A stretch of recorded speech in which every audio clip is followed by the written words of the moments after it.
magpasya at dapat may panahon din para umaksyon na.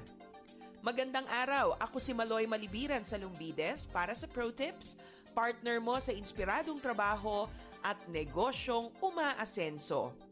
May nakapagsabing, the distance between your dreams and reality is called action. Hindi magkakaroon ng katuparan ang mga plano at pangarap mo kung hindi mo naman aaksyonan ang mga ito. Narito ang ilang hakbang kung paano mo lalapatan ng gawa ang iyong mga plano. Una, step in faith. Tanggapin man natin o hindi, sa lahat ng ating ginagawa ay mayroon itong kasamang pananampalataya. You exercise trust and faith sa tuwing ikaw ay sasakay gamit ang Grab. Di mo naman kilala ang magmamaneho pero nagtitiwala kang dadalhin kanya sa destinasyong gusto mong puntahan.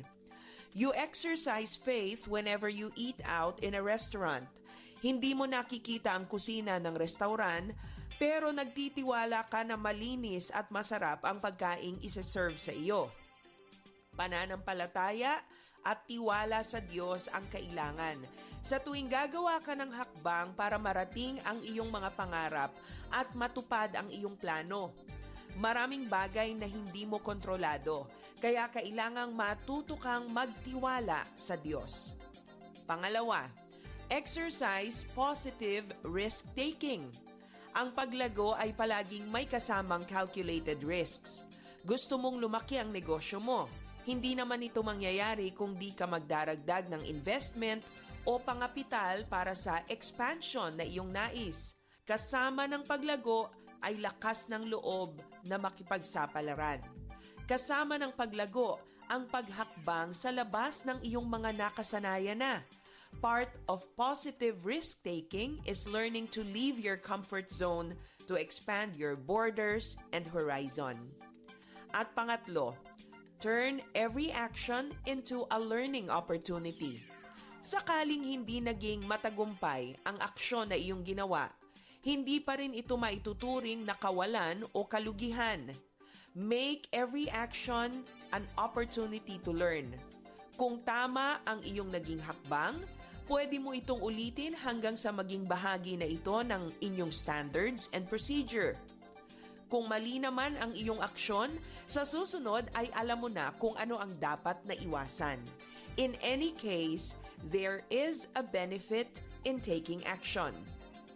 Ang sabi ni Pablo Picasso, action is the foundational key to all success. Ang hangad mo ba ay tagumpay sa iyong trabaho? Humakbang ka na at gumawa ng aksyon ngayon. Para sa Pro Tips, ako si Maloy Malibiran sa Lumbides. Be a blessing in the workplace today. Since 1948, the good news of Jesus Christ goes out to Filipinos across the islands and around the world through Far East Broadcasting Company Philippines. In Mega Manila through 702 DZAS AM, Agapay ng Sambayanan, and 98.7 DZFE FM, The Master's Touch. In Santiago City, Isabela through 1143 DZMR AM, Missions Radio. Legazpi City, Albay, Care 104.3 T-Way FM, and Quezon, Palawan, 106.3 DZRK FM, Radio Kapitbisig.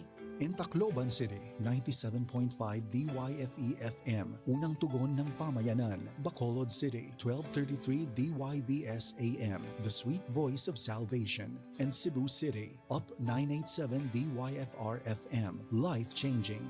In Cagayan de Oro City, 103.3 The New J, DXJL FM, your positive choice. Zamboanga City, 1116 DXAS AM, your community radio. Cotabato City, 106.9 DXGR FM, Radio Gandingan. Coronadal City, 1062 DXKI AM, your friendly voice. Davao City, 1197 DXFE AM, the Good News Radio. And also through our online streams and mobile apps. FEBC Philippines. Until all have heard. 1116 DXAS, your community radio. 1116 DXAS.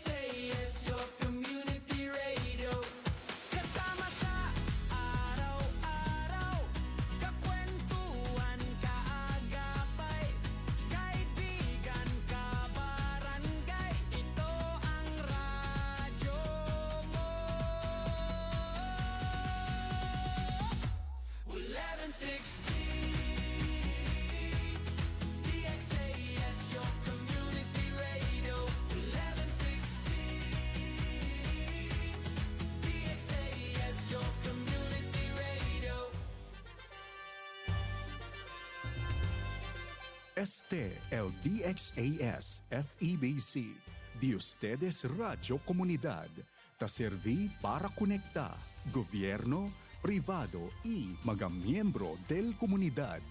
DXAS 1116, de ustedes Radio Comunidad.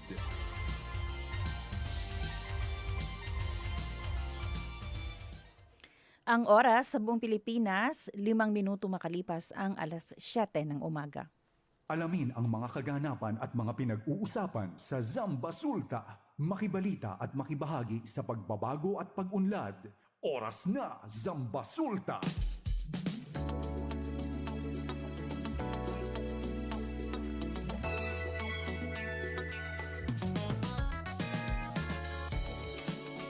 Isang mapagpalang araw sa lahat ng nakikinig sa 1116 DXAS, your community radio. Buenos dias a todo, buenos dias, Ciudad de Zamboanga. ¿Qué tal el día 98 barangay aquí na ciudad? Good morning, Licomo, sa Limpapa. At doon sa mga isla dito sa syudad. Maayong buntag po sa mga taga Zamboanga, Sibugay, Zamboanga del Sur, Zamboanga del Norte. Kayo po ay nakikinig ngayon sa programang Oras na Zamba Sulta at ngayon po ay araw ng Tuesday, second day para sa buwan ng December 2, 2025. Muli, kayo po ay nakikinig sa programang Oras na Zamba Sulta. Kami po ang inyong mga lingkod, Sara May Tulabing.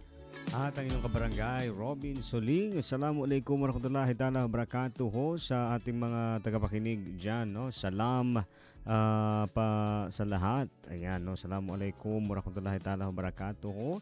Buenos dias, ahab, subo, marayaw, malingkat, adlaw, mahinaat, isab. Kayo po nakikinig dito sa ating programa sa dyan sa Sulu, Basilan, Tawi-Tawi at syempre dyan din sa shoreline ng Sabah, Malaysia, no? At sa mga naabot din ng ating mga kabarangay dyan sa Cotabato, Mapia, Mapita and buenos dias aquí na Ciudad de Zamboanga. Sorry, good morning. Good morning, Bin. Ayan, kumusta ka? Ayos na ayos tayo, sir, no? Anong oras ka Morning, nag-survey ng lupa? Alas 4, no? Grabe Alas 4:30. Pero alas 5 na kami bumaba. Oo. No? At Alas 5 kayo bumaba? 2 hours ang biyahe nyo? Alas 7 ka na dumating. hindi nag-breakfast pa. Nag-breakfast. Kala ko 2 hours ang biyahe mo. Huminto din tayo para mag-breakfast. At nag-monitor tayo. No? Good morning pala dyan sa West Coast, sir. No? Oo. Klaro pala. Klaro kayo el signal de ato. On no? the parte. El signal alina Maasin, Ayun. na Recodo, no? Na Ayala. At syempre, at dyan sa Talisayan din, no? May mga area pa rin na okay tayo, no? Pero yung facing lang talaga patalikod, no? Yung facing sa siguro alina para Sangbay big ba yan siya or Sangbay Jutay. Dos Sangbay, no? Sangbay small, Sangbay big.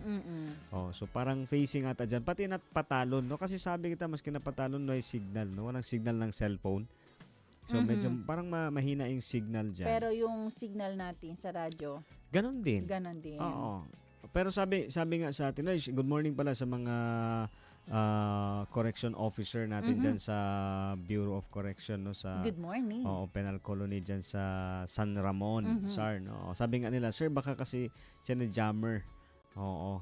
Baka daw. Posible ba kelkoy?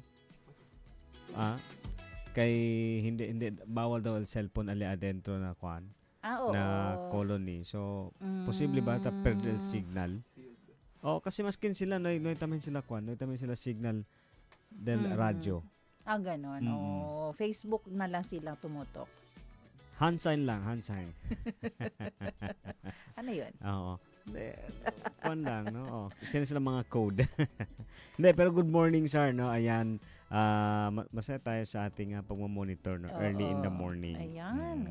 Gulat. Sabi, Kuya Fons, temprano magad si Robin. Call of Duty.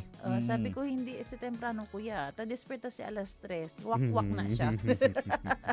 MSL normal, no? Pero hindi. Normal niya yan. Oo, pero mamayang mga 10, low bat kita. yun lang. Ayun lang. Oo. Doon ako na ko yung mga 5 years ago, ang sinatawin to, no? Namare. Pareso siya niya maintenance ara. Oo. Ayan po, Christmas countdown tayo. 22 days, 16 hours, 50 minutes na lamang po ay Pasko na. Ayan, kumusta po ang ating mga bulsa dyan? Nakapamili na po ba tayo ng ireregalo sa ating mga ninong at ninang? Mm-mm. Kumusta ang ating mga ninong at ninang? Naalala niyo pa ba silang lahat? O, di ba? Ikaw, marami ka bang inaanak? Inaanak. Di ba nakalimutan agad? Marami naman sila. Pero alam mo, sir, no, yung pamilya nila, may kaya na. Doon na lang tayo sa poorest of the poor. Yung sa mga walang kakayahan. Doon ako namumroblema. No? Parang paano ko sila bibigyan? Nasa kanila naman lahat. Nasa iyo na ang lahat. So hindi na ako magpapakita ba? Siguro. Baka magkataon. Basta po yung office namin nandito sa Veterans. Second floor. Beside Napolcom po. Diyan yung hanapin ang Ninong Robin nyo. Ayan po, at syempre, ako kagabi. Nako, na-witness mo ba yung ano natin? Switch on ceremony. Switch on ng ceremony. Christmas lights natin. Oo. City Hall. Ano? Sayang, Nuay. Oo. Nay kumigo man invite si Miko Guaps, si Sir Mix. Oo nga, siya yung MC pala kagabi Oo, ang sinagat si Ele, no? Good morning, buenas naman na mga Monroy, Sebastian, Vicente family. Oo. Good morning, naman Nico. Invite. Oo. Dati kasi yung friend ko din na si John Calma. Diba? Ara din Kagabi si Miko nang nag-MC. Mas bale din Hindi, yung dati friend Ara. ko ngayon, friend mo naman. Mas bale din yung friend Ara. Oo. Marinig ka ni John Calma. Ay, hello, good morning, Sir John. Oo. Bale, last year, Kel. Last year, bale, Ano, may mambawi. Sige daw. Pero ayun po, hindi lang yung syudad ng Zamboanga ang Switch on, switch ha? on na. Yung iba't ibang probinsya, lugar din.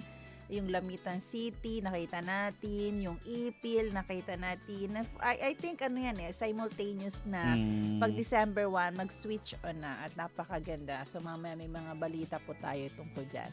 Oras natin, alas 7:12 ng umaga. Samahan niyo po kami para sa isa't kalahating oras ng balitaan, impormasyon at inspirasyon. Sali pa kayo mga kabarangay, no? Sa ating usapan kung kayo may mga tanong, kung kayo may mga mensahe o gustong mag-text, i-text lang po sa ating cellphone number ang ONZ space ang inyong pangalan, address at ang inyong mensahe, no, sa 0916-296-6625.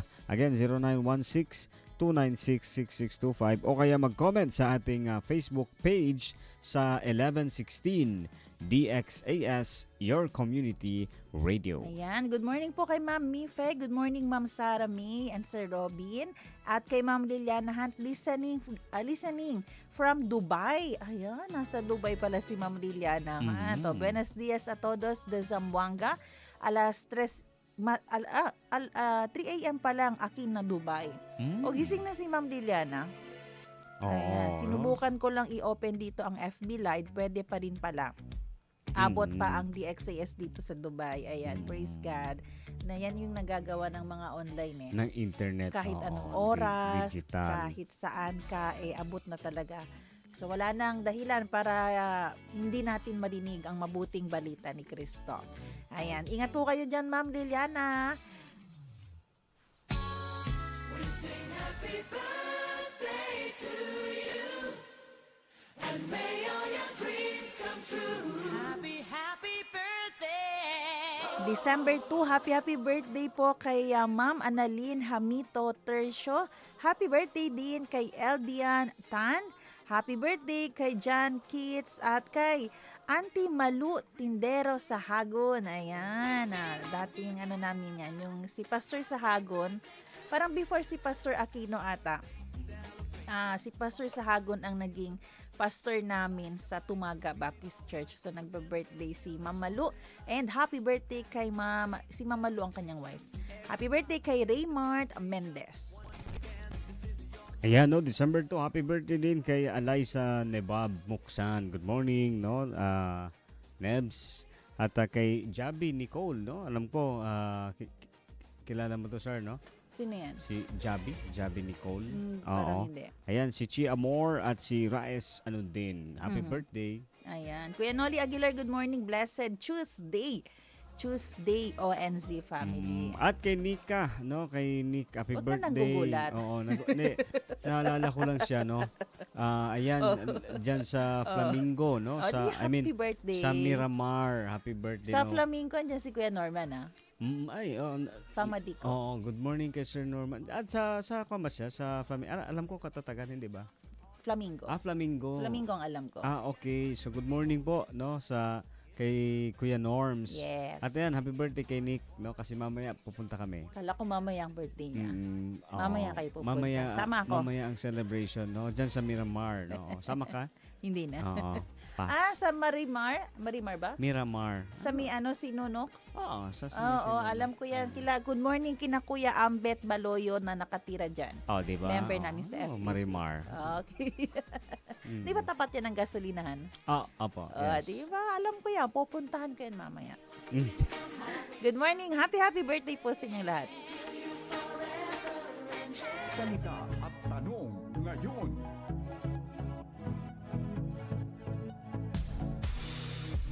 Ang ating salita ngayong umaga, character.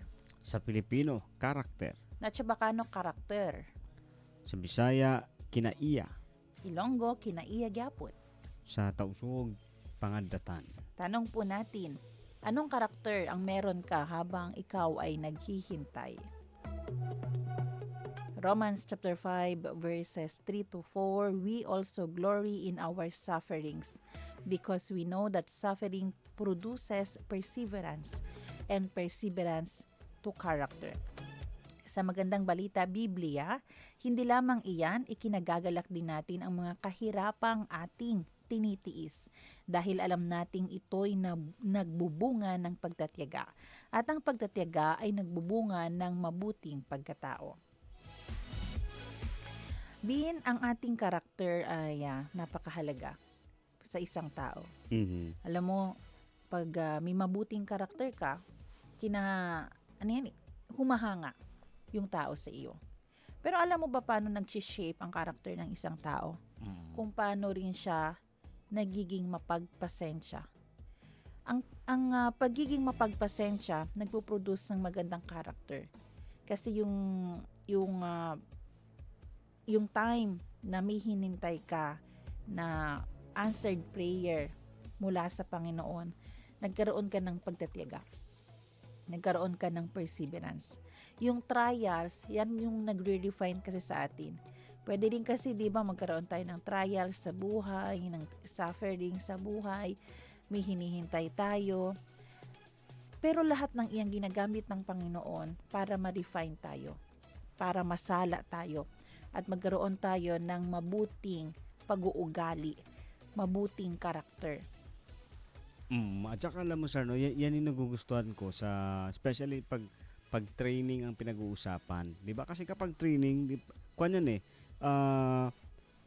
pwedeng magaling ka sa theory, no, magaling ka sa explanation, naiintindihan mo ano yung lesson, ano yung pinapaliwanag, no, at talagang naka-catch up mo lahat.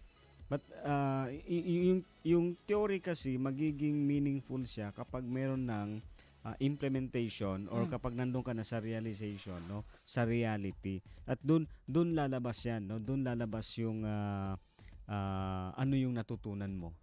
Oo, doon mo dadalhin yung lahat ng mga na-collect mong idea doon sa reality. Sabi nga dito, no, yung trials are what refine us, no, kasi makikilala mo yung, sabi nga nila, makikilala mo yung totoong pag-uugali ng isang tao sa panahon ng sitwasyon na, 'di ba, biglaan, no? Emergency, may problema. And minsan dito din, no, yung sa paghihintay. Oo, malingasa.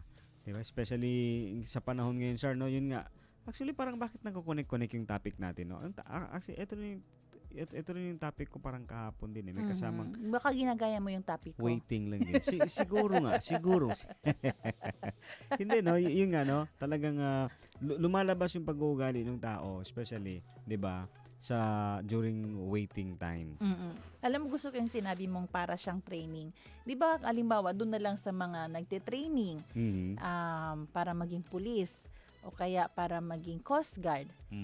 Talagang makikita kung gaano ka katyaga. Kasi sa training, lahat ng kapaguran pwede mong ma-experience. May pagmumura pa yan nakasama minsan mula sa mga senior mo. 'Di ba? Yung pagod ka na, hindi pa tama yung pagkain. Tapos maya-maya may mga biglaang training na naman, the following day magigising ka na naman. Pero lahat 'yan imo-mold yung character mo. Kasi yung isa sa mga tinetest sa'yo, yung maximum tolerance mo. Paano, 'di ba? Kapag trinain ka ng Panginoon, binigyan ka ng trials, pero lagi kang nagko-complain o kaya madali kang sumuko. Ayaw mo na. Maghahanap ka na ng ibang way para masolusyonan ang problema mo. Yun yung mga sad part. Pag yun ang naging reaction natin sa trials na binibigay ng Panginoon. Paano mag-shape ang ating character? Paano magkakaroon ng magandang pag-uugali mula sa iyo? 'Di ba? Kung madali kang mag-give up. Kaya yung training na natatanggap natin, yung mga trials, mga problema, intended yan to shape our character. Intended yan para yung pagiging matyaga mo, pagiging mapasensyosa mo, mapasensyoso mo, lalong humaba, lalong maging deep rooted. Kasi sa susunod yan, magle-level up ulit ang mga problema. So, paano ka makakapasa kung doon pa lang sa maliliit, 'di ba? Sumuko ka na. At saka yun nga sir, no, hindi pwedeng kumbaga hindi alam mo na-appreciate ko yung may isang illustration. Sabi nga kapag ikaw daw ay nag-upgrade, hindi na kakasya diyan sa lumang pinaglalagyan mo yung yung para sa no, mag-overflow. Ang problema doon is kapag nag-overflow nasasayang, 'di ba? Instead na magkasya yung 10,000 sa isang coin bank mo na ganito standard, hindi na kasya. So hanggang doon na lang, hanggang 1,000 na lang siya, 'di ba? Instead na 10,000 sana. So ang point doon is kailangang lumago ka din, no? Kailangang mag-grow para yung kung darating man yung opportunity at responsibility is makakayanan mo at magkakasya. Kaya yung sa paghihintay, no, alam mo during the waiting nandun yung faith, 'di ba? Kumbaga, no. So alam mo gusto ko yung kanta ng Fireproof. Napanood mo na yan, no? Yung sabi nga, while I'm waiting, I am serving. No? Sige nga, tono mo nga yan. Wag na. Wala. Diba, while I'm waiting, ganyan yan, di ba? Wow, Wag na. parang air supply yun, ha? Doon, air supply man to kaya kanta, no? Hindi man kaya maganda yan kay Fireproof. Ralph. Oo. Pinsan ko. I will serve you, di ba? Oo. I will not fade, sabi nga doon, di ba? So parang yun nga, no, sa waiting kasi dapat nandun din yung pagse-serve mo. Kumbaga parang hindi naman dinadivert mo yung attention, pero parang 'di ba, may ginagawa ka, gumagalaw ka habang naghihintay. 'Di ba, sir? No? Kasi nakakakuan kaya, no? Kasi tatalama parang boro ba yan, maghihintay ka lang, no, di ba? Kailangan meron kang gawin. Kaya dapat pag sa restaurant nga, no, kapag may ino-order ka, hindi mo mapapansin yung paghihintay kapag di ba nag-uusap, nagkakaroon. Kung alam mo kahit yun lang yung attention mo. No, at saka yung habang naghihintay ka nagse-cellphone lang, walang interaction masyado, no, wala kang masyadong ginagawa. Kasi although sabi mo nagse-cellphone ako, gumagalaw naman yung kamay ko, pero iba pa rin nag-uusap tayo, di ba, yung ganun. Ayun, kaya po itong verse din ng Romans 5 verses 3 to 4 talagang ina-address din ito sa mga may faith diyan sa Panginoon. Kasi 'di ba kung wala tayong relationship sa Panginoon, hindi naman natin ma-realize na itong mga trials na ito ay para to mag-shape ang aking character at para maging matyaga ako. Pero tayong mga may relationship diyan sa Panginoon, ine-expect po sa atin na ito ang magiging resulta. Pero of course, 'di ba? We also invite people na magkaroon ng relationship sa Panginoon dahil makikita mo na yung trials, yung mga problema, mga circumstances, minsan masaya pala siya kasi yun nga, dun mo makikita na may binabago ang Panginoon sa'yo at may ginagawa ang Panginoon sa'yo. Kasi kung wala tayo sa Panginoon, hindi naman natin na-appreciate yan. For sure, puro lang tayo complain, 'di ba? Puro lang tayo kanang magyaw-yaw lang tang ano ni nahitabo, or kaya naghahanap tayo ng dahilan para may mapagbintangan bakit yan nangyayari. Pero pag nandyan tayo sa Panginoon, magugulat ka na lang na masaya pa rin tayo. May joy pa rin. Kasi yun isa sa mga karakter na mold sa'yo. Kaya po sa ating mga tagapakinig ngayon, i-identify nyo po ano po yung trials na meron kayo ngayon. Ano yung trials na hinaharap nyo ngayon. At instead na tayo ay magreklamo, bakit hindi po natin hingin ang kalakasan ng Panginoon para tayo ay magkaroon ng character of perseverance at makita natin yung goodness ng Panginoon at maging opportunity siya para ma-mold ang ating character. Kaya pumuli ang ating katanungan, anong character nga ba meron ka habang ikaw ay nasa panahon ng trials o kaya ng paghihintay? Yan po ang ating salita at tanong ngayon.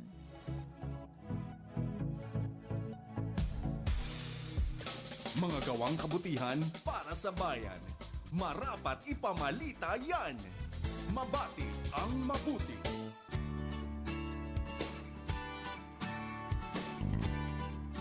Nag-viral sa social media ang post ng isang Senate lawyer matapos niyang ibahagi ang nice encounter sa isang 55-year-old Transport Network Vehicle Service o TNVS driver na si Kuya Benji. Siya ay isang dedicated third-year political science student sa University of Makati. Nagtatrabaho bilang driver sa umaga, nagiging hard-working student sa hapon at balik pasada ulit sa gabi hanggang madaling araw na. Idagdag mo pa yung pressure ng kanyang pagiging scholar ng Taguig City Government. Kahanga-hanga ang pagsusumikap tungo sa pangarap ni Kuya Benji. Karamihan kasi kapag lipas na ang kabataan, madalas ay susukuan na lang ang mga mithiing hindi nakamit. Pero kaiba ang kwento ni Kuya Benji nang siya kasi ay hinga ng sagot about sa his seemingly excitement na pursue ang long-time dream. Sinagot niyang mas nananaig ang kanaisan na balang araw ay makapaglingkod sa bayan at maabot ang pangarap na noon pa niya hiniling sa kalangitan. Bukod pa dyan, araw-araw ay nagbabahagi siya ng small dose of encouragement sa kanyang social media account ng mga daily update, ganap at struggles na pwedeng kunan ng inspirasyon ng sinumang may nais abutin sa buhay. Sabi pa niya, sa tulong ng Diyos, kapag siya ay naging abogado, siguradong senior citizen na yun. O senior citizen na siya noon. Pero walang alinlangan basta raw hindi siya sumuko at sinubukan ang daan sa ambisyon. Totoo nga kaagapay, a dream delayed is not a dream denied. It is never too late, never too hard at never impossible to chase our dreams. Lalo pat kung ang motivation mo dito ay hindi lamang pansarili pero panlipunan at para rin sa iba.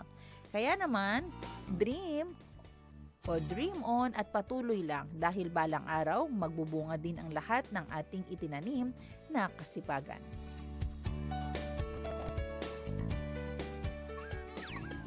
Hindi sukat, kulang sa timbang, pandaraya o maling gawin. Maitama ang mali. At para naman sa maitama ang mali, nakatawag ng pansin ng Cagayan de Oro City Police Office ang isang uploaded video sa Facebook na ngayon deleted na ng vlogger na nilooban umano habang siya ay nasa kalagitnaan ng live selling. Makikita sa video ang normal na pagtitinda via live streaming ng vlogger hanggang sa maya-maya ay may pumasok na kalalakihang nagdeklara ng hold up.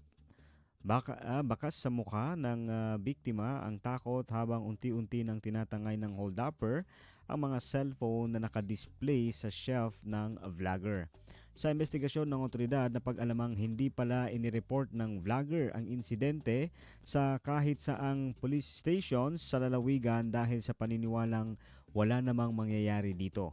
Bukod kasi doon ay ilang beses na umano siyang napunta sa kapamakan at wala namang tulong na dumating kahit pa report na siya ng report. Tugon ng authorities or otoridad, kahit pa ganoon, hindi tamang lugar ang social media para mag-report ng crime incidents dahil na nalalagyan nito ng negatibong imahe ang tiwala ng publiko sa ating pulisya. Hinimok na lang mag-report na ang biktima dahil handa naman daw silang makipagtulungan para maresolbahan ang issue. Dalawang panig ang pwede nating makunan ng leksyon dito. Kaagapay, una, social media is good pero huwag gawing habitual ang unang pagpunta rito para masolusyonan ang mga hinaharap. Merong proper channels at authorities na mas masaserbisyuhan tayo. Isa pa, hamon na ito sa ating kapulisan na mas gawing seryoso at efficient ang pagtugon sa mga issue. Laging may pinanggagalingan ang sentiments ng ating pinaglilingkuran at kapag tayo ay mag-improve, susunod na dyan ang pagbabalik ng kumpiyansa sa mga kababayan. Ayan. Alam mo kasi, Bino, totoo ito. May mga experience kasi tayo at may mga naririnig tayo. Halimbawa, dito lang sa Zamboanga, no? Halimbawa, last 2 weeks ago, 3 weeks ago, nakawatan ba? Ako ang pamangkin. Nanakawan ng cellphone, iPhone. So, nung nireport, parang dismayado nga yung pinsan ko. Kasi parang, before kasi siya, meron pang ibang kaso doon sa police station. Tapos, after na magawa yung blatter niya, wala namang ginawa. Oo. So, kaya minsan, yung mga nagsusumbong, nawawala ng pag-asa kasi hanggang blatter lang. O hindi ba yung, sige halika, saan nangyari ang lugar? Halika, libutin natin mumukaan mo ba yung tao, libutin natin ang city proper. Oo. O kaya kung alam mo ng may mga, halimbawa, laging may mga nakawan dyan sa city proper, may picture ka. O dito, tingnan mo ang mga pictures na mumukaan mo ba, maituturo, di ba yung mga ganyang action kasi pwedeng mag-satisfy doon sa complainant na may ginagawa ang kapulisan. Kaya tama yung ating panawagan dito na alam namin, kulang ang dito sa Zamboanga 1,400 plus lang at nasa 1.1 million population tayo, kaya hindi talaga pwedeng mag-match din ang numero ng pulis sa populasyon na meron ang Zamboanga. Pero panawagan pa rin po talaga natin na kung maaari, after magpa-blatter, may makita yung client or yung complainant na may ginawa tayo agad. Tsaka sabi nga dito, sir, no, magiging challenge ito, no? Kasi, di ba, especially, yun nga, parang mas pinipili do kasi alam mo yun nga, no, yung point naman kasi dito is gustong masolusyonan, no. Oo, siguro may mga sisihan man, pero yung gusto nga talaga is mahanapan ng solusyon.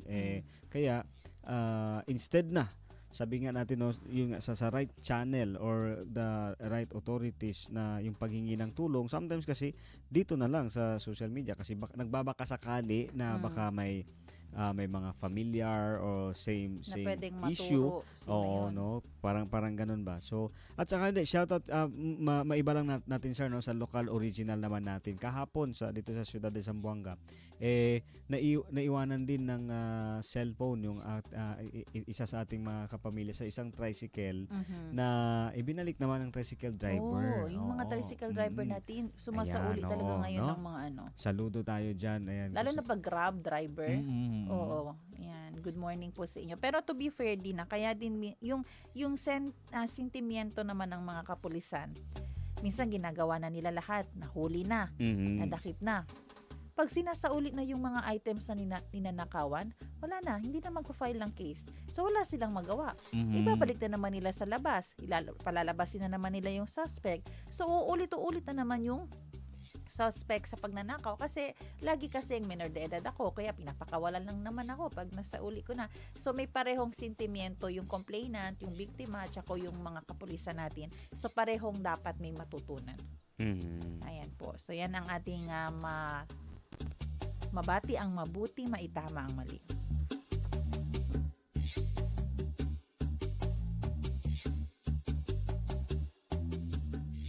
Zambasulta Balita. Oras natin mga kabarangay, alas 7:34 at para sa ating unang balita, ginanap kagabi ang switch-on ceremony ng Christmas lights at display sa Zamboanga City Hall sa pangunguna ni Mayor Kimer Adan Olaso. Ito ay bilang hudyat ng formal na pagbubukas ng Kapaskuhan. Marami ang dumalo sa seremonya kagabi at sinundan ito ng iba't ibang fireworks display. Ang pag-iilaw na ito ay nagmarka rin sa formal na pagsisimula ng Festival de Navidad 2025 sa lungsod ng Zamboanga. Sa kanyang mensahe, sinabi ni Mayor Olaso na aabot sa 7 million peso ang budget sa General Service Office para sa mga ilaw at dekorasyon. Hangad ni Olaso na paghandaan at pagandahin ang mga palamuti sa lungsod. Tiniyak din niya na magagamit pa sa susunod na taon ang mga materyales na binili upang hindi masayang at magamit pang muli. Inaasahang magpapalakas ito sa turismo at magbibigay ng kagalakan sa lahat ng residente at bisita ng lungsod. Zambasulta Balita. Naniniwala si Mayor Kimer Adan Olaso na personal na galit o personal grudge ang motibo ng suspect sa pagpatay sa isang Egyptian national dito sa lungsod ng Zamboanga. Ayon pa kay Olaso, mga 1 linggo pa lamang ang estranghero dito sa lungsod ng Barilinsya sa boundary ng Divisoria Lumiyap noong Sabado ng gabi. Galing umano ang biktima sa Davao at matagal nang nanunuluyan sa Ipil, Zamboanga, Sibugay dahil sa kanyang trabaho. Posible umano na may nakaalitan o may galit sa biktima at dito na lamang ginawa ang krimen. Inutusan naman ni Mayor Olaso si City Police Director Police Colonel Fidel B. Fortaleza Jr. ng Zamboanga City Police Office na agad imbestigahan ang insidente upang maaresto ang suspect. Zambasulta Balita. Sinabi ni Mayor Kimer Adan Olaso na humihingi na siya ng karagdagang pulis para sa Zamboanga. Ito ay dahil kulang ang bilang ng kapulisan sa lungsod kung ibabase sa kasalukuyang populasyon ng Zamboanga. Sa kasalukuyan kasi ay nasa 1,400 lang ang kapulisan sa lungsod habang aabot naman sa 1.1 million ang populasyon ng Zamboanga.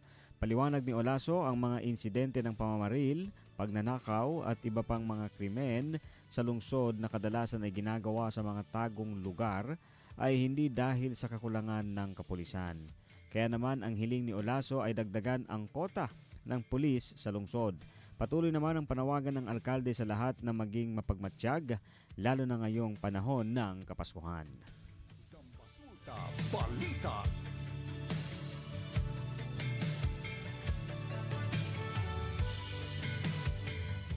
Samantala, sa ibang balita naman natin, bumaba ang employment rate habang dumoble naman ang unemployment rate dito sa Zamboanga Peninsula.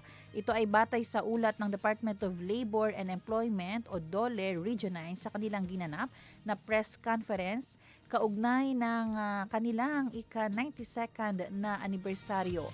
Ayon sa datos, noong nakaraang taon, umabot sa 97.2% ang employment rate. Gayunpaman, bumaba ito ng 2.8% kaya naging 94.4% na lamang. Kasabay nito, dumoble naman ang bilang ng mga walang trabaho dito sa Zamboanga Peninsula na umabot sa 5.6% na dati ay nasa 2.8%. Samantala, tumaas naman ang underemployment rate na nasa 22.3% na dati lamang ay nasa 6.6%. Marami umano ang dahilan kung bakit ito ang naging resulta ng survey ng Philippine Statistics Authority. Ayon pa kay Regional Director Albert Gutib ng DOLE, isa sa posibleng dahilan ay ang mga nagdaang bagyo, baha at iba pang kalamidad na nagpabawas sa mga oportunidad sa pagtrabaho ng ilang individual. Bumaba rin ang labor sector participation na nag-ambag din sa pagbaba ng employment rate. Isa pa sa nakikitang dahilan ng PSA ay ang ay ang panahon ng survey kung kailan marami ang kakagraduate pa lamang sa kolehiyo, senior high at vocational na sabay-sabay na naghahanap ng trabaho. Samantala, tinitingnan din ang pagdami ng mga individual na pumapasok sa virtual assistance bilang isang salik.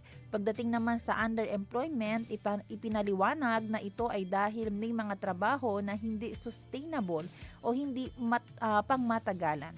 Gaya na lamang ng tupad program ng DOLE na tumatagal lamang ng hanggang sa 10 hanggang 15 araw o minsan ay umaabot ng 30 araw o isang buwan para magtrabaho. Sa kabila ng mga datos na ito, patuloy pa rin ang pagdaraos ng mga job fair ng kagawaran gaya na lamang ngayong December 3, 2025. Zambasulta Balita. Hindi papayagan ng mga e-bikes na bumiyahe kung saan-saan lalo na sa Central Business District dito sa lungsod. Ito ang paglilinaw ni Mayor Kimer Adan Olaso kahapon sa media. Dagdag pa ni Olaso, tanging 30 e-bikes lamang ang papayagang mag-operate sa bawat barangay. Sa naganap na pulong kamakailan kasama ang mga opisyal ng barangay, sinabi niya na ang mga e-bike ay dapat magparehistro, may inisyong ID at sa loob lamang ng kanilang barangay sila iikot. Kailangan ding may plate number ang bawat isa. Ang pahayag ni Olaso ay kasunod ng anunsyo ng Land Transportation Office o LTO na sa darating na Enero 2 ay hindi napapayagan ang mga e-bikes at e-trikes sa mga national road.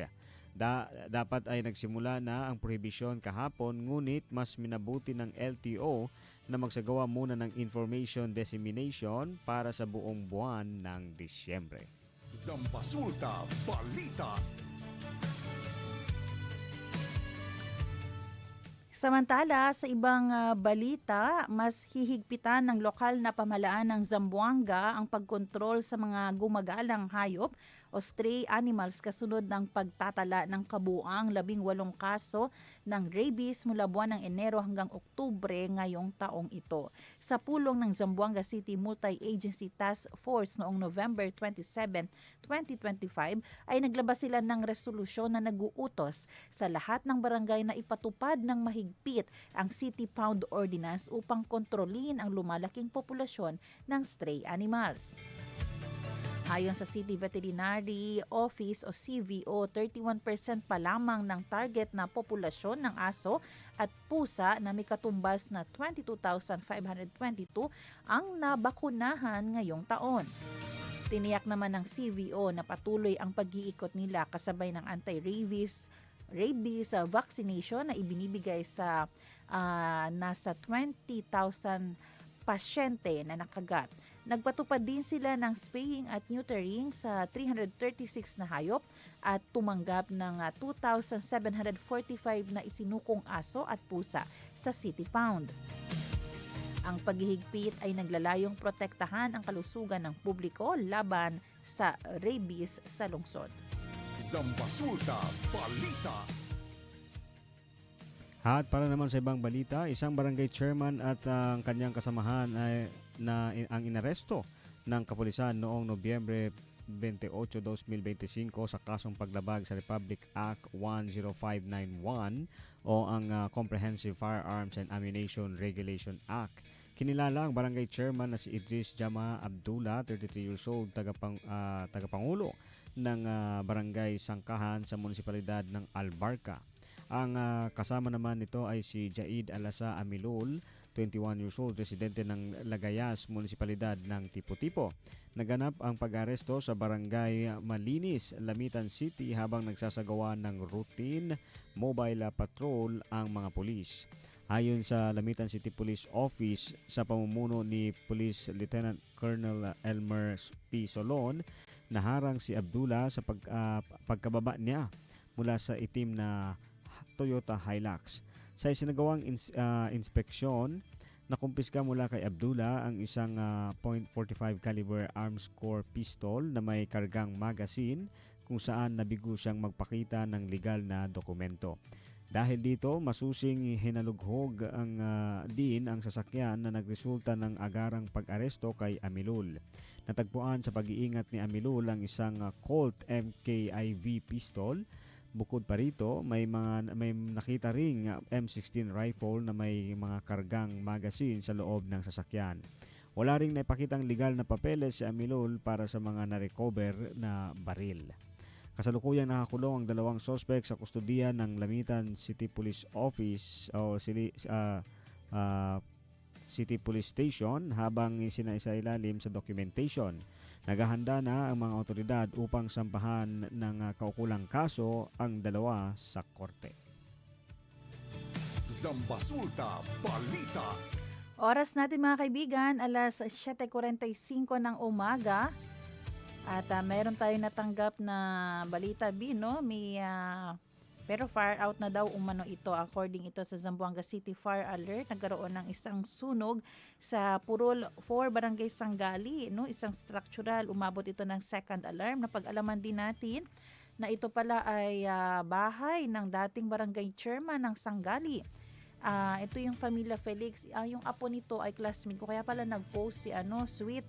O parang last year daw, itong year nasunugan din kina Sweet. So ngayon another challenge na naman sa buhay. Ganun pa man po, no, paalala natin sa publiko ngayong araw ng panahon ng Kapaskuhan, mag-ingat po tayo lalo, maging doble po ang ating pag-iisip kung ang ating mga gas, ang ating mga LPG, ang ating mga posporo, ang ating mga kuryente ay nasa tamang lugar ba, nasarado ba, natanggal ba ang plug, dahil alam mo naman ngayon, Bin, yung mga Christmas lights natin para iwas po sunog. Hindi pa natin alam, no, kung ano ang dahilan nitong sunog, pero malaki, Bin, no, may mga videos tayo, malaki ang sunog, at I believe makakaya lang ito muli ng Felix family. No, ganyan talaga minsan. Yung buhay ba, nangyari na yung pagsubok, uulit-ulit, no? May mga ganyan talaga. Pero panalangin natin na malampasan nila ito muli. So oras natin, alas 7:46 na ng umaga. At yan po ang ating mga balita para sa araw na ito. Magbe-break po tayo sandali sa ating pagbabalik.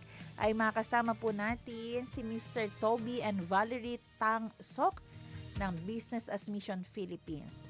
Kami po ang inyong mga lingkod, Sara May Tulabing. At ang inyong kabarangay, Robin Soling, magbabalik ang oras ng Zambasulta dito lang sa 1116 DXAS Radyo Komunidad.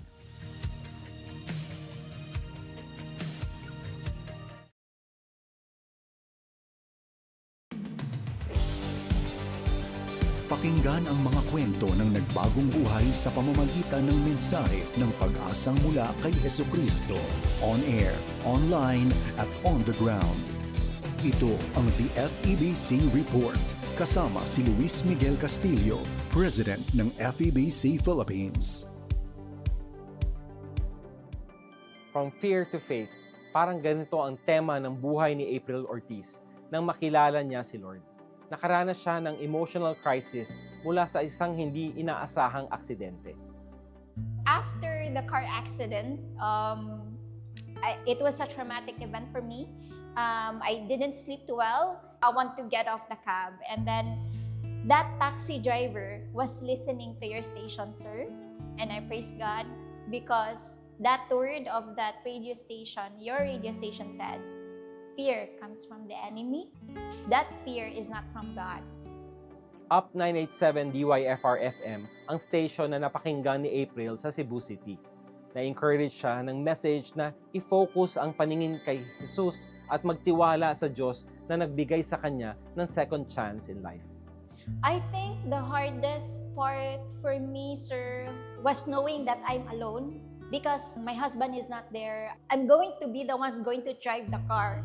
And knowing that you are alone and that no one is there to help you navigate through life and your emotion, that's for me is quite hard. And that's how the Word of God helped me and build my faith. May pinagdadaanan si April sa kanyang marriage during this time. Naging malaking comfort sa kanya ang encouragement mula sa church at fellow believers. I praise God because little by little He was sending me warning, and He was actually building and He's aligning people And one of the community is also your radio station and also the church. And it actually helped me to be deeply rooted in the Word of God and really to help me in terms of my emotion of really not being feeling alone. I think it was DJ Zara mentioned that the Christian life is not meant to be lived alone. It has to be lived in a community. And then accountability is very important, in which something that I forgot, and I think that is one important factor as a Christian that we should always remember. Well, thank you for sharing that. You've mentioned foundational things, being biblically rooted, being in a community, being amongst peers or friends or others who are going through the same thing. But I think the anchoring is really important. The anchoring is anchored on God. And I think the tremendous sacrifices that we go through allows God to mold us in these trying times. And when people hear the message, they should really be part of a community. And the best community is to be part of the body of Christ. So I think your example is an encouragement. Your station actually helped me to find joy, happiness, and to find God again. I'm doing quite well with the help of God. That's one thing that I can say. I'm not where I used to be, praise God. Gaya ni April, maraming tao ang nakaka-experience ng kalungkutan at isolation, kahit pa sa urban areas. Bahagi ng mission natin sa FEBC na i-connect ang mga tao sa gospel-believing communities kung saan maririnig nila ang salita ng Diyos, makakatanggap ng pastoral care at mararanasan ang pag-ibig ng Diyos mula sa congregation. Sabi pa ni April, marami sa nasasakyan niyang taxi sa Metro Cebu ang naka-tune in sa Up 987. Grateful siya dahil nare-reach out ng good news ang mga taong maaaring walang chance na makarinig nito. Payo ng Ephesians 4:15-16, sa halip, sa pamamagitan ng pagsasalita ng katotohanan sa diwa ng pag-ibig, tayo'y dapat maging lubos na katulad ni Kristo na siyang ulo nating lahat. Sa pamamagitan niya, ang buong katawan ay pinag-uugnay-ugnay ng mga kasukasuan na mula rin sa Kanya. At kung maayos na gumaganap ng tungkulin ng bawat bahagi, lumalaki ang katawan at pinapatatag nito ang sarili sa pamamagitan ng pag-ibig. We'd love to hear how God has used our broadcasts to encourage you and nurture your connection to a church family. I-message kami sa info@febc.ph. To support FEBC's gospel broadcast and bring hope to more people, please visit febc.ph/give. Hanggang sa susunod, ako si Luis Miguel Castillo para sa The FEBC Report. Take care and abide in Christ. Napakinggan mo ang The FEBC Report. Para maging updated sa ating stories online, mag-subscribe na sa ating YouTube channel at i-follow ang ating Facebook at febc.ph. Maging kabahagi sa misyon ng Far East Broadcasting Company Philippines na ipahayag ang mensahe ng pag-asa ni Hesukristo sa mundo. Bisitahin ang aming website sa febc.ph/give. Salamat sa inyong suporta sa ministeryo ng Panginoon. Pagpalain po kayo ng Diyos.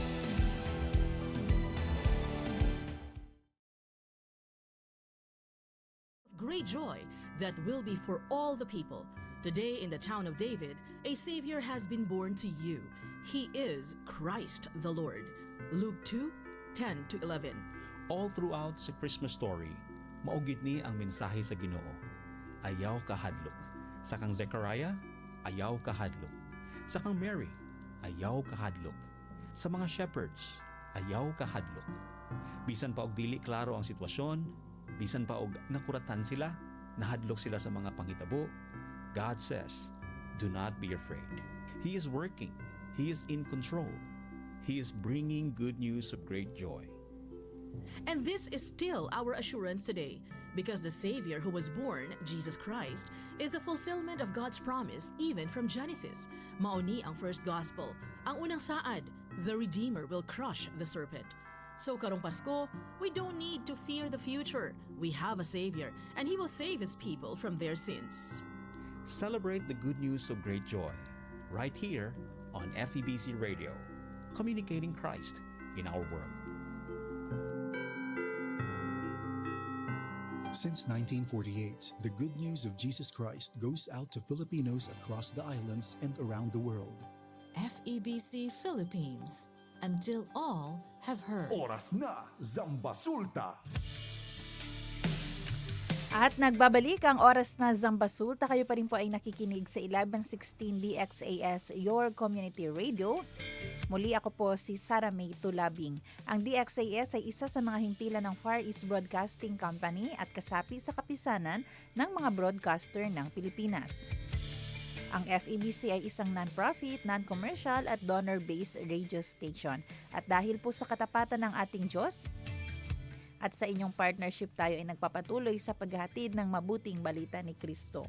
Inaanyayahan po namin kayong maging bahagi ng ating radio ministry. Pwede nyo pong iscan ang ating QR code o kaya ay mag-deposit sa ating bank accounts para sa inyong donasyon.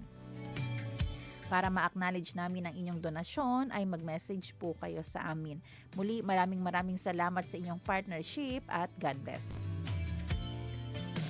Oras natin mga kaibigan, alas 7:55 na ng umaga. Sabi pa ni Ma'am Liliana Han tungkol sa ating segment ng salita at tanong ngayon, el di aton sufrimiento o magaprobansa na vida, taase ka naton puerte con confianza para konfronta el di aton magasitwasyon na vida.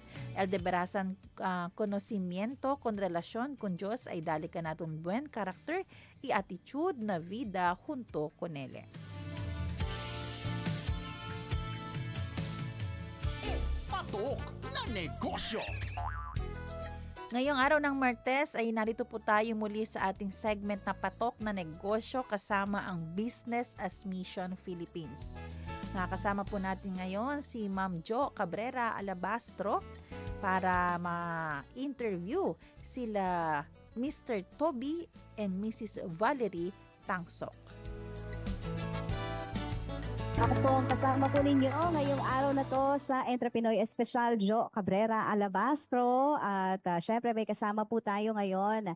Feature po natin ang mag-asawang Toby and Valerie Tangsok, the General Manager and the Marketing Manager of Sunnywood Superfoods Incorporated. Sila po ang proud makers ng Harvester's Rice. Ayan, kung familiar po kayo, Jordan Farms and Farm Boy, which is into high-quality rice and healthy grains, normally visible in the major supermarkets nationwide. Sila po ay Christian at committed Christian. They believe that faith should permeate all aspects of our lives, including business and family. Magandang araw po. Good morning, ma'am. Very color-coordinated tayo, ah. We were told po Christmas. Yeah. So, ganun ba?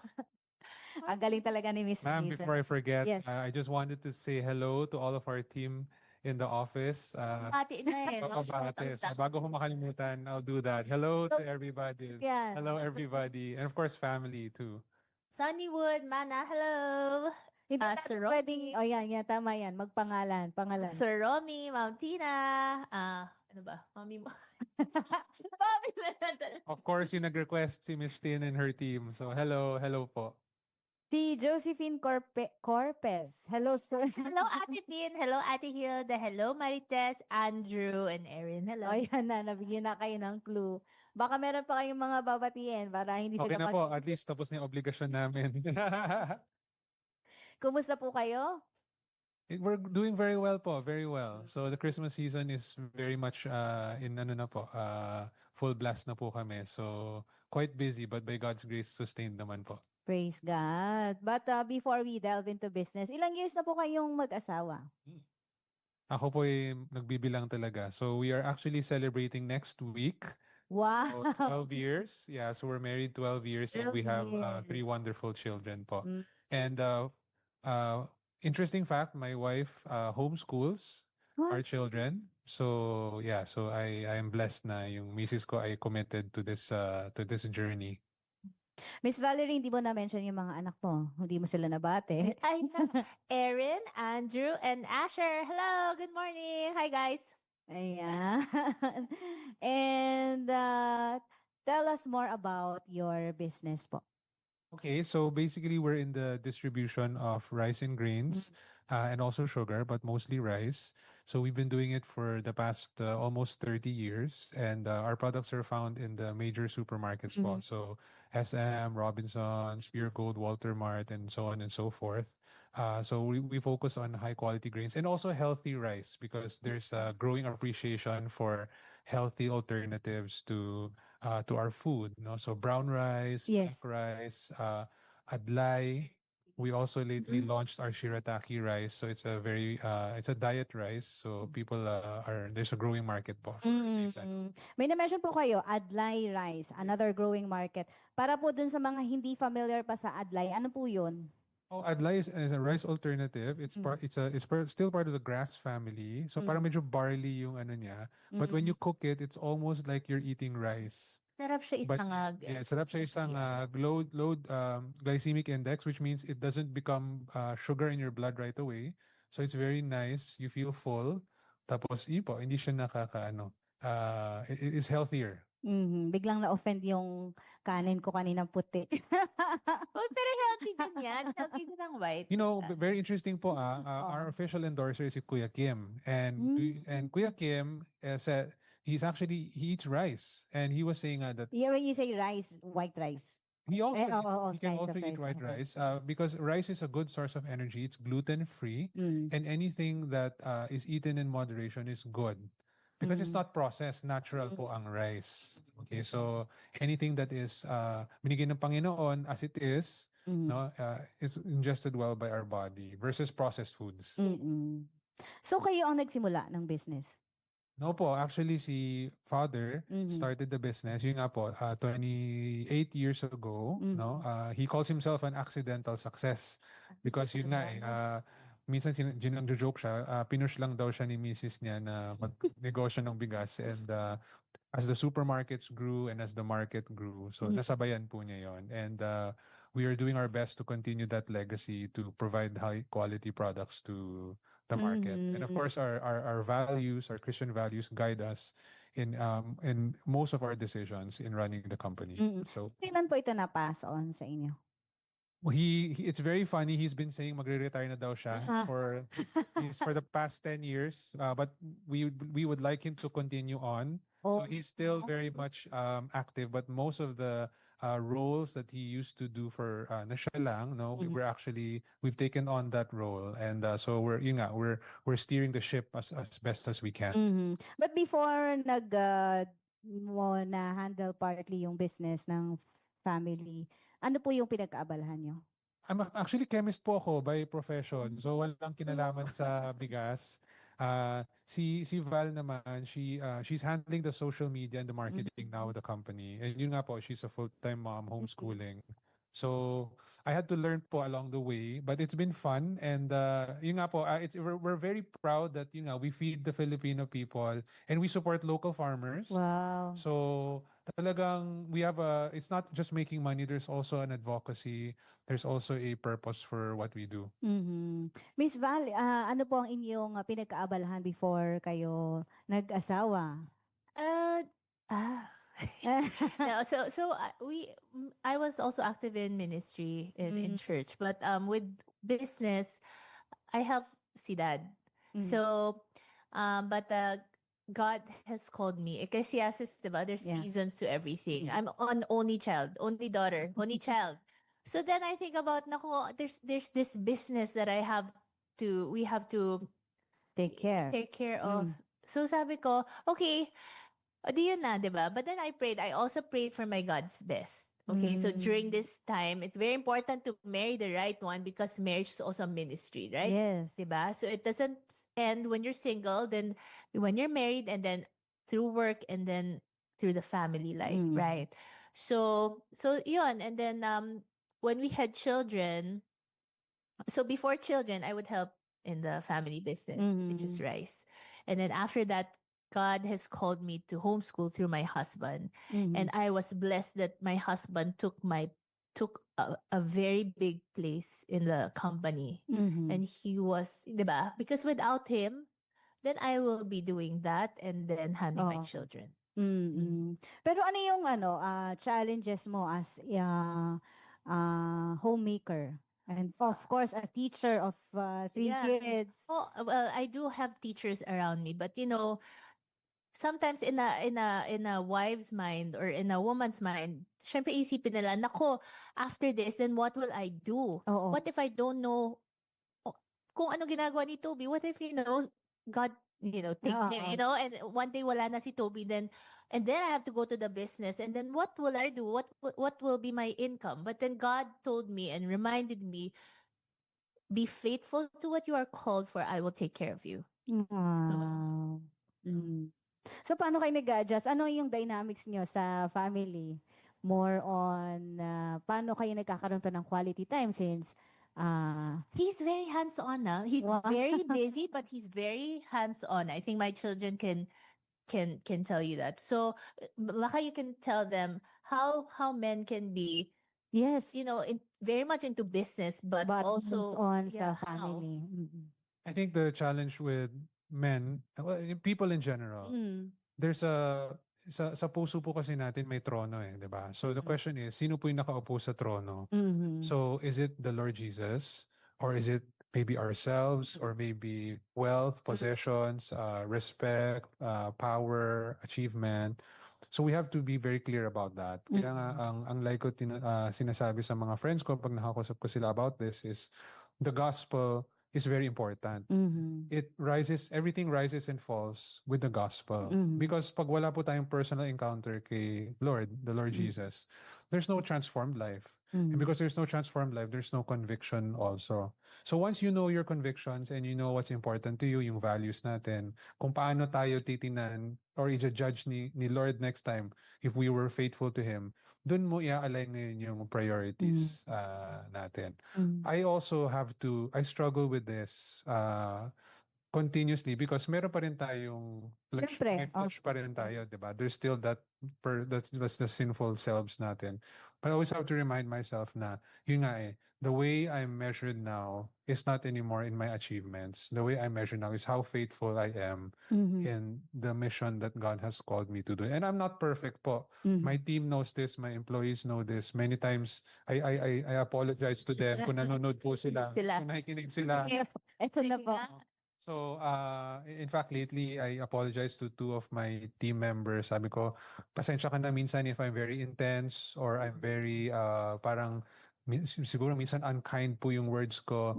Hindi ko po mean maging bastos or pa-feel sa inyo na maliit po kayo, ganyan.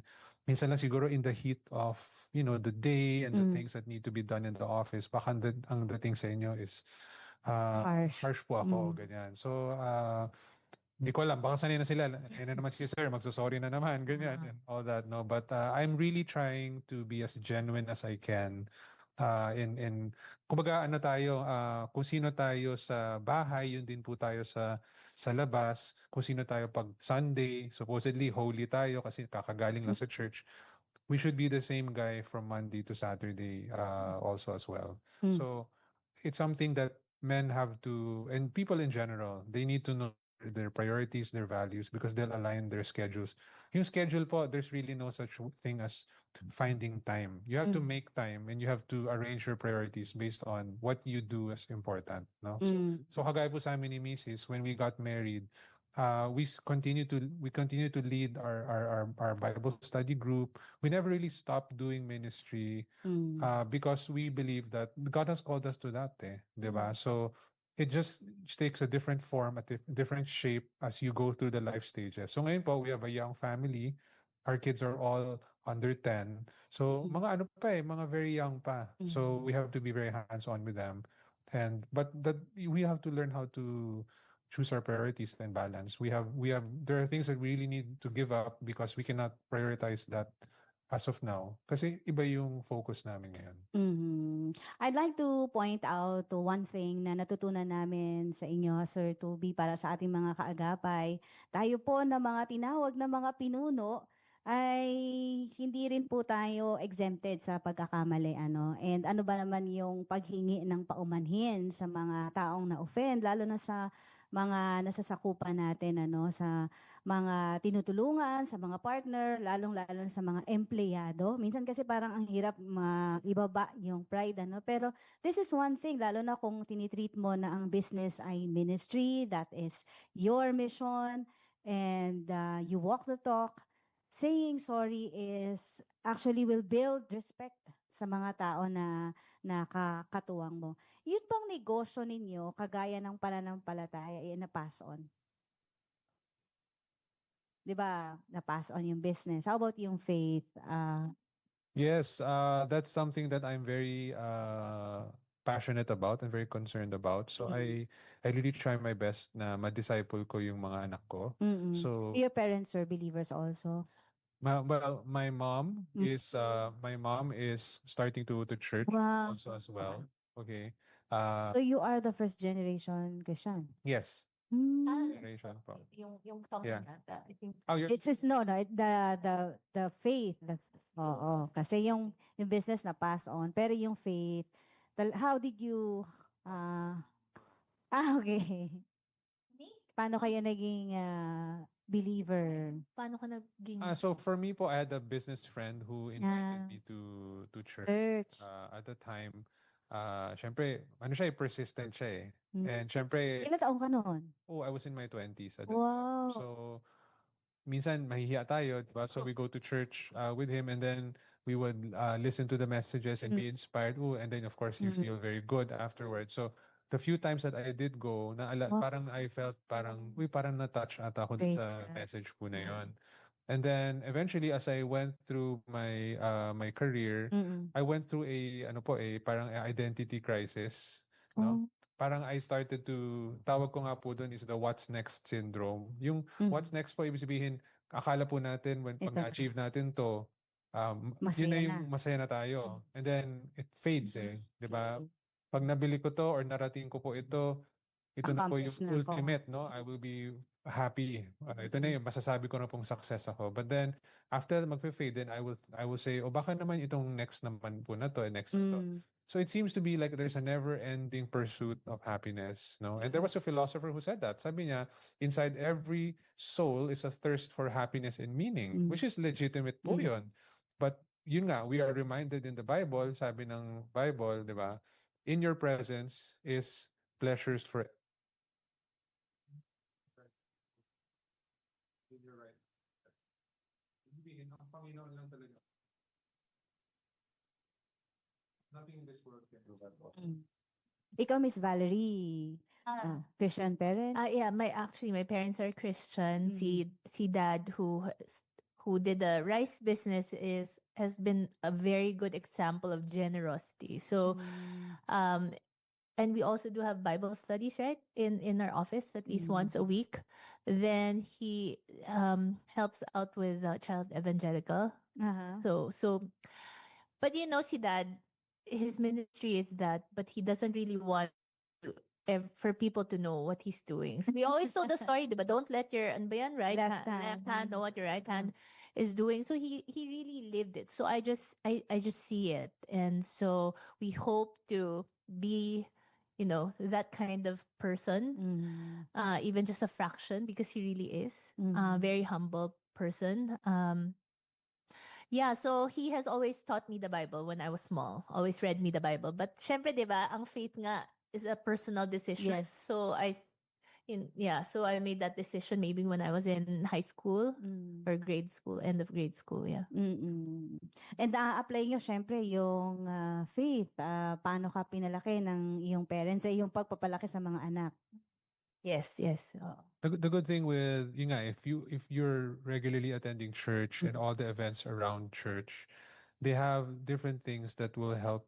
Parang tutulungan niya rin kayo ma-equip di ba? So may youth conference or may parenting seminar or may marriage retreat.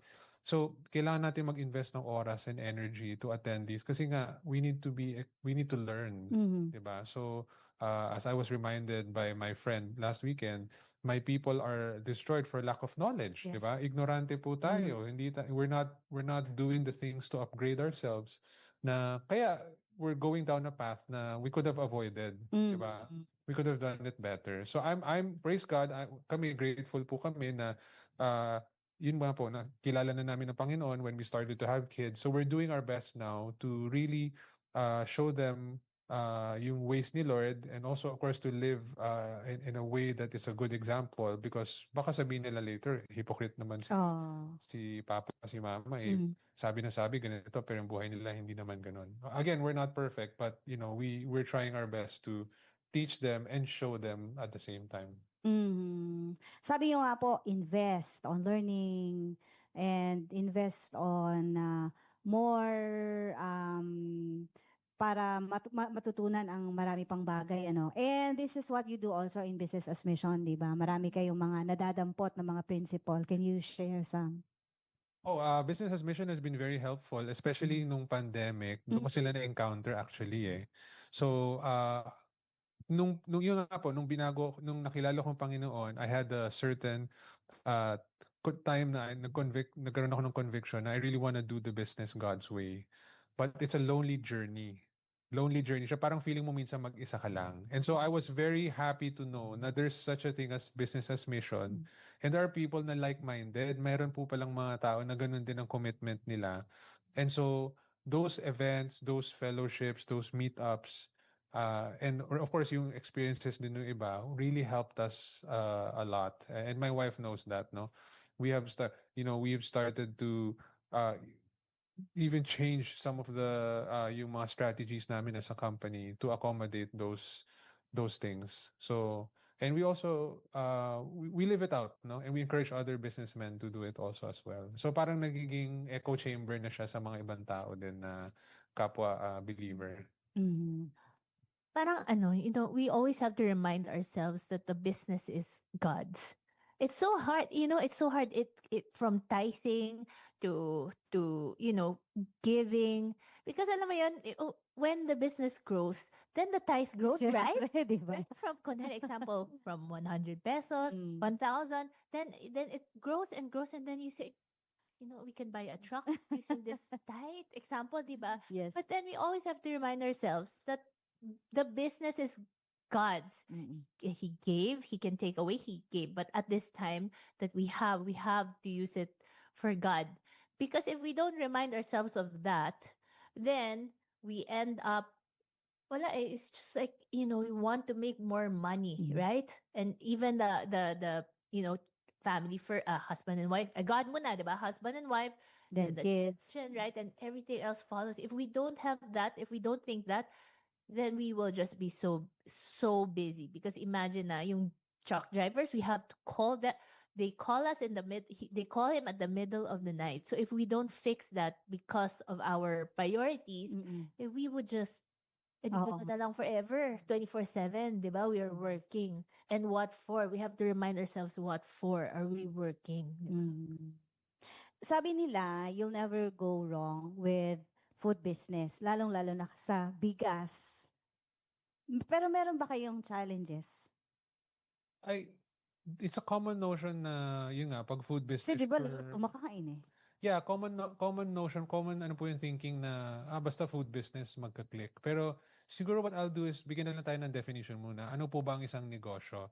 Ang negosyo is nagpro-provide po kayo ng solution sa isang problema or sa isang demand ng market. So, whether produkto po ba yan or serbisyo. So, I think kung gusto mo magnegosyo, ang una mo talagang pag-iisipan is, ano yung need? Ano yung problem that has no solution as of yet?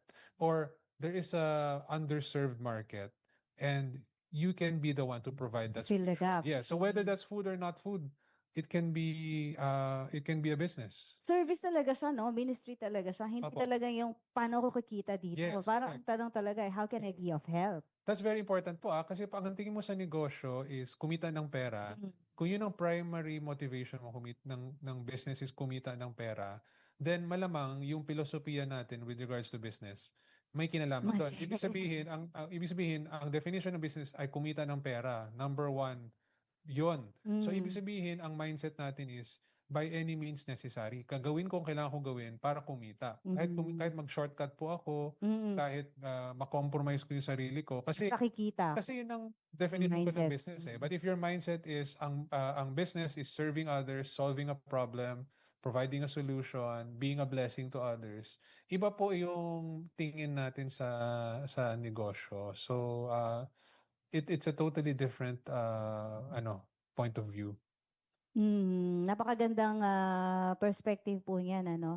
And ano po yung maaari po ninyong maging mensahe po sa mga kaagapay po natin na ang business po nila nagsa-struggle?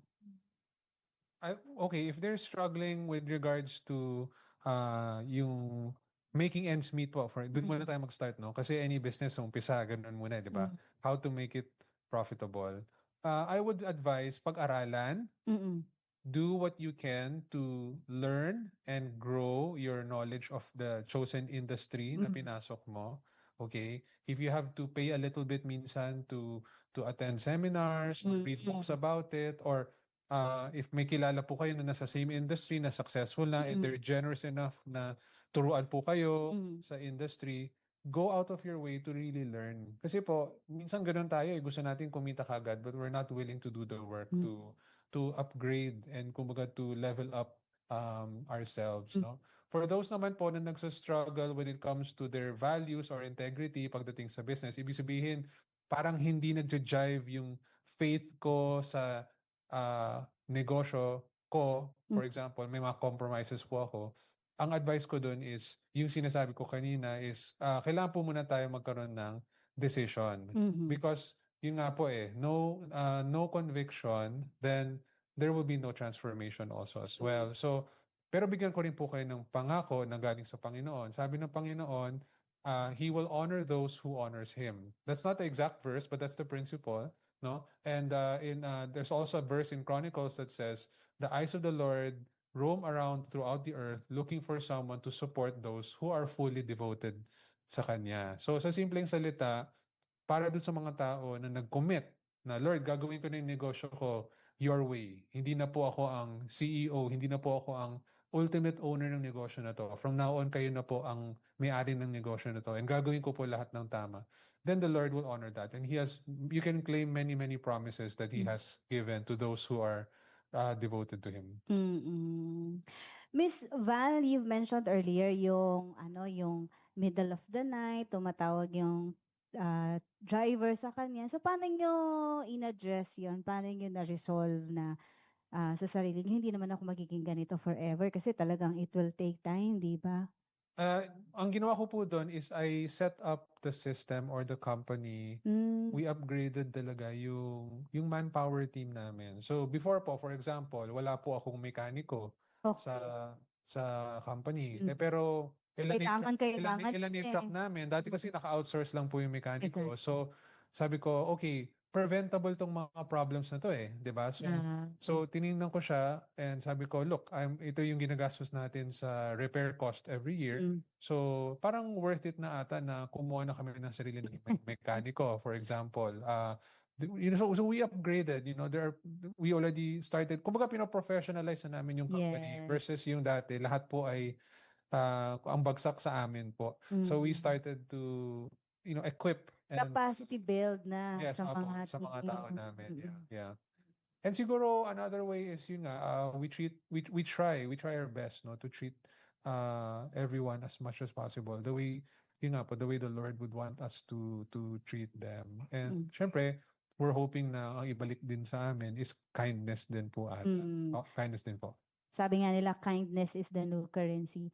Miss Val, anong message mo naman dun sa mga wife na supportive sa kanilang mga husband sa pagnenegosyo, whether sa trabaho, sa kanilang profession? Okay, so alam ko mahirap, no, guys? Pero I don't know where God has called you, but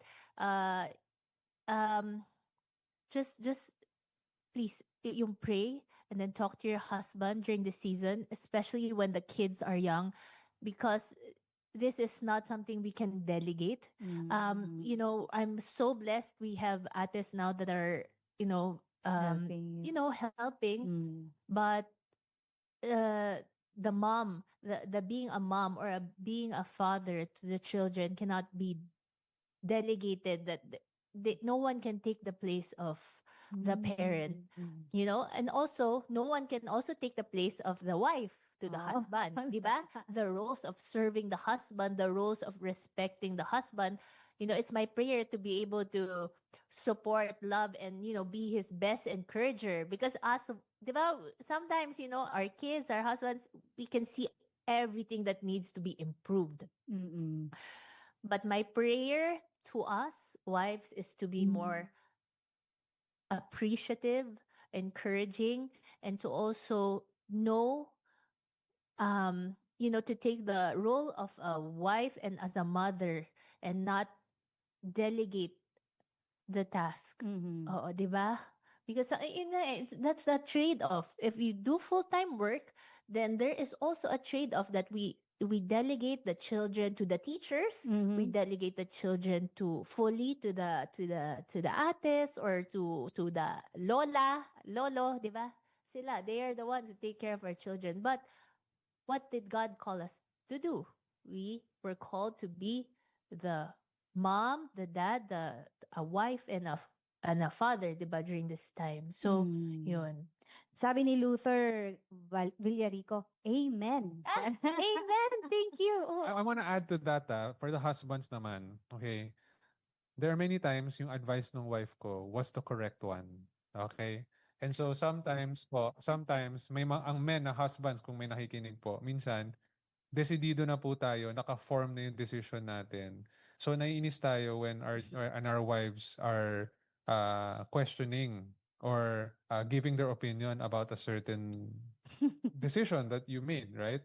And so I have learned to value, kasi nga pag binigay ng Panginoon sa atin ang isang tao na, especially in this case, asawa natin, sometimes po we have to value their wisdom kasi minsan blind spot po minsan masyado po tayong proud na or nagdesisyon na tayo, 'di ba? Uy, may kausap na ako or ganun, 'di ba? Yung parang nahiya ka na mag-back out or nahiya ka baguhin yung usapan, ganun. But then yun nga you have to be humble enough to also take in advice, 'di ba? So there's also a Bible verse for that, 'di ba? Yung mga with many advisors, 'di ba?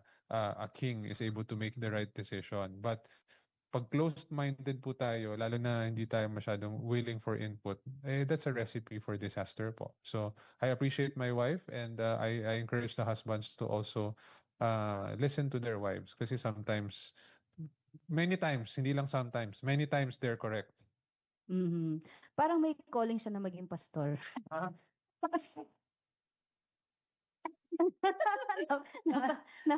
Napatawa na lang si Miss Valerie. Sabi ni Los Padres, very good insight of business. Sana makatulong sa bayan. Napakaganda po. Si Fidel Robles, blessed morning, watching from Quebec, Canada. Marami pa po akong gustong itanong. Kaya mag-part 2 tayo, please. Sige po. Very happy. Opo. Alam niyo po mga kaagapay, napakabilis ng oras at ako po ay tuwang-tuwa at nakapanayam po natin ang mag-asawang Miss Valerie and Sir Toby Tangsok. Sila po ay talagang ang dami nilang output na ang highlight lagi ay ang itinataas ang kanilang buhay sa Panginoon. Whether it's business, family, relationship, lahat po ay tumuturo sa ating Diyos. At kapag siya naman ang ating Diyos ang nagtatag ng gawa ng ating mga kamay, ay talaga namang magiging pundasyon ng Panginoon sa ating buhay.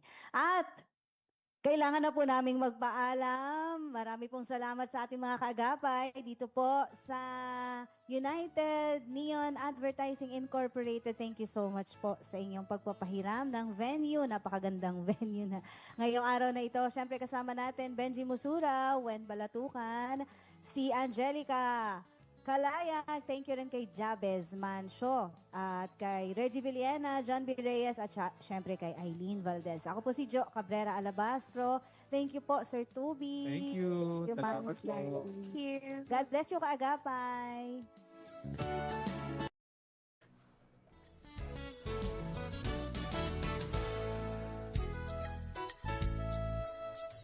Oras natin mga kaibigan, alas 8:28 na ng umaga at yan po ang ating naging usapin ngayon sa ating segment na Patok na Negosyo.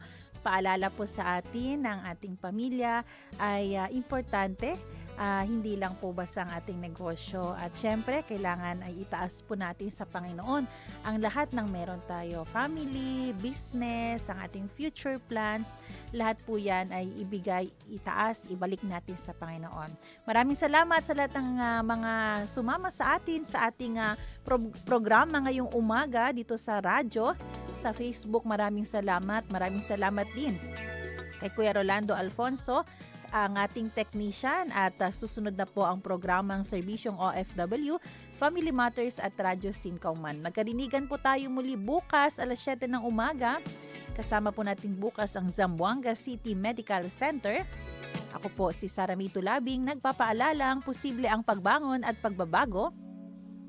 Tayo po ay maging bahagi ng solusyon ngayon. Sama-sama tayong umaksyon dahil oras na Zambasuta.